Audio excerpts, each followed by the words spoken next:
আব্বাকে জামাত থেকে বাইর করে দিছে, বহিষ্কৃত হয়েছে, এই ধরনের কোনো কিছু কোনো দিনও সত্য না। গাড়ি থামায় আব্বা নামতো, নেমে ওই দোকানে যে চেয়ার টেবিলে বসা উনার পায়ে হাত দিয়ে কদম বুসি করতেছে আব্বা। আব্বার যখন একবার কেস হইলো, আমার মনে পড়ে অনেক আগে কেস হয়েছিল, তো তখন একজন হিন্দু এসে উপোস থাকছিল। আলহামদুলিল্লাহ আলহামদুলিল্লাহ আলহামদুলিল্লাহ, ফরিদপুরে আব্বার সম্পর্কে কারো কোনো নেগেটিভ ইম্প্যাক্ট নাই। আপনি আব্বা সম্পর্কে ফরিদপুরে কারো কাছ থেকে কোনো অসন্তুষ্টি বা কোনো বাজে কথা বা খারাপ কথা আপনি পাবেন না। হ্যাঁ, কেউ বলে না। আব্বাকে সবাই খুব শ্রদ্ধা করে, সবাই খুব ভালোবাসে, এবং মানে মানে বিষয়টা এরকম যে আব্বার অ্যাবসেন্সটা তাদের জন্য খুবই মানে ঝুঁকিপূর্ণ। তাদের কিছু দরকার, আব্বাকেই দরকার, তাদের কিছু প্রয়োজন, আব্বাকেই প্রয়োজন, এবং তাদের সুবিধা অসুবিধা সমস্ত কিছুর সাথে আব্বা ওতপ্রোতভাবে জড়িত। এবং আমরা যদি কখনো, বিশেষ করে আমি একটু বেশি মুখ ফোড়া, হ্যাঁ, এইটা ওটা, আব্বা ও কিন্তু এই করছে, ওরে কিন্তু এইবার তুমি টাকা পয়সা দিতে পারবা না। তো আব্বা বলে যে মানে সবসময় ওই এত বেশি তো আব্বা হয়ে যায় না, লেগে পড়ে যায় না আমার সাথে পিছনে। আব্বা ওই হাসে, বলে যে ঠিক আছে মা, আমি আর টাকা পয়সা ওকে দিব না। কিন্তু একদিন একটু সিরিয়াসলি আব্বার একটা কথা বলছিলাম যে ও কিন্তু খারাপ আব্বা। যেদিন সিরিয়াসলি বলছি সেদিন আব্বাও বলে দিচ্ছে, মা কখনোই ভুলবা না, ওটা আমার জন্মস্থান। তো এই যে কখনোই ভুলবা না যে ওটা আমার জন্মস্থান, এই কথাটার কিন্তু অনেক বড় একটা ভার। বুঝে দেখেন, আমার বাপের জন্মস্থান, সেটা আমার বাপের জন্যই আমাকে ভালোবাসতে হবে, আমার বাপের জন্যই আমাকে শ্রদ্ধা করতে হবে, এবং ওই জন্মস্থানের যত মানুষ আছে তারা আমাদের আপনজন। হিন্দুরা, আব্বার যখন একবার কেস হইলো, আমার মনে পড়ে অনেক আগে কেস হয়েছিল, তো তখন ওই যে আবার আওয়ামী লীগ আসছিল না এক সময়, তখন ওই একটা কেসে একজন হিন্দু এসে উপোস থাকছিল।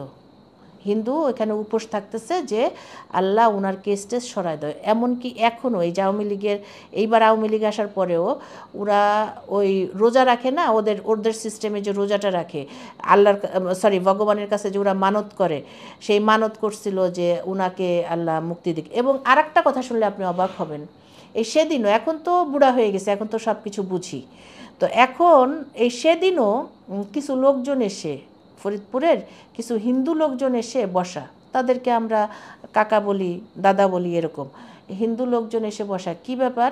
সেটা হলো যে আসছে যে আব্বা যে আসবে, এটা ওনারা খবর পাইছে যে এখন 5 তারিখ হয়ে গেছে, আব্বা চলে আসবে, তো এইটার জন্য তারা চলে আসছে সশরীরে দেখতে যে উনি বোধহয় চলেই আসছে, আমাদের খবর দেনে, চল আমরা যাই।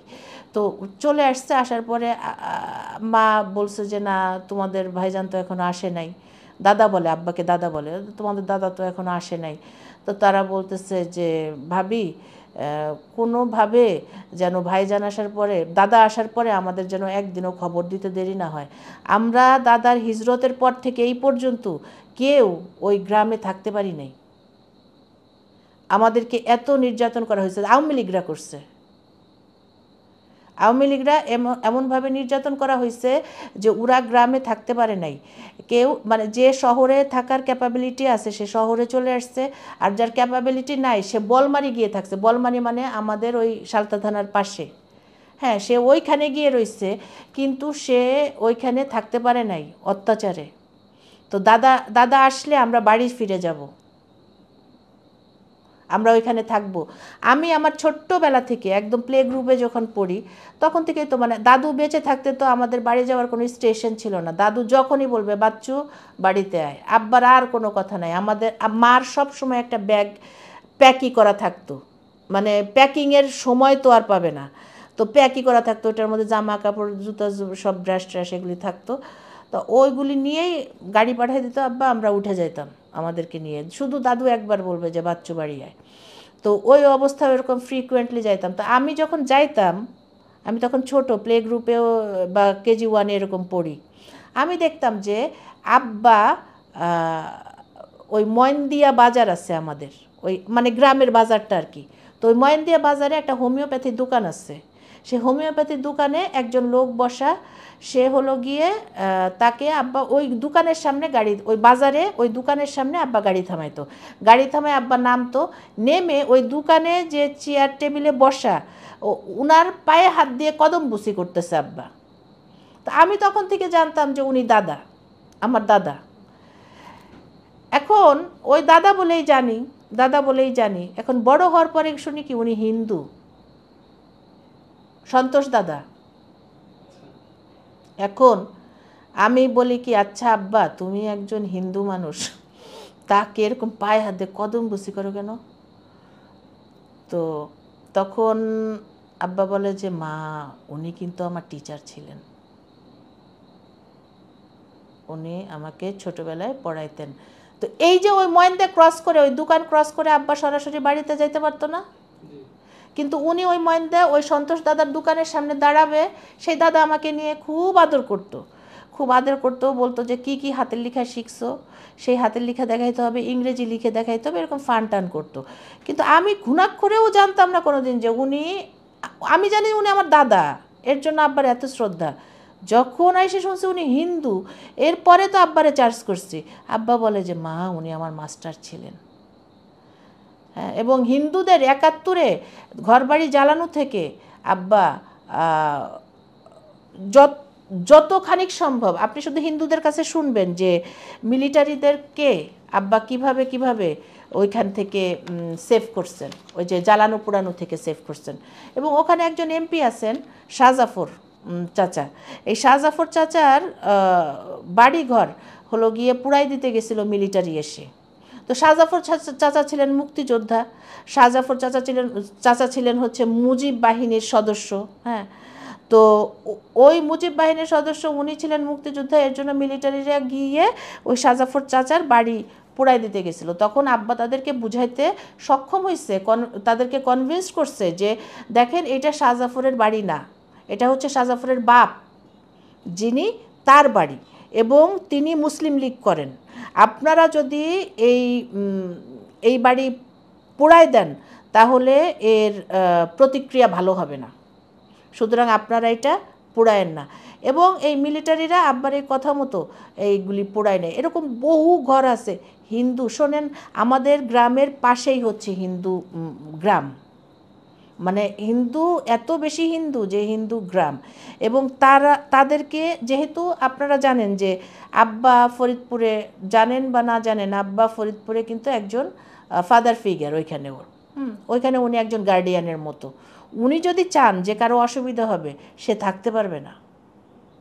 কিন্তু আলহামদুলিল্লাহ আব্বার বিরুদ্ধে আপনি এরকম কোনো কমপ্লেন পাবেন না।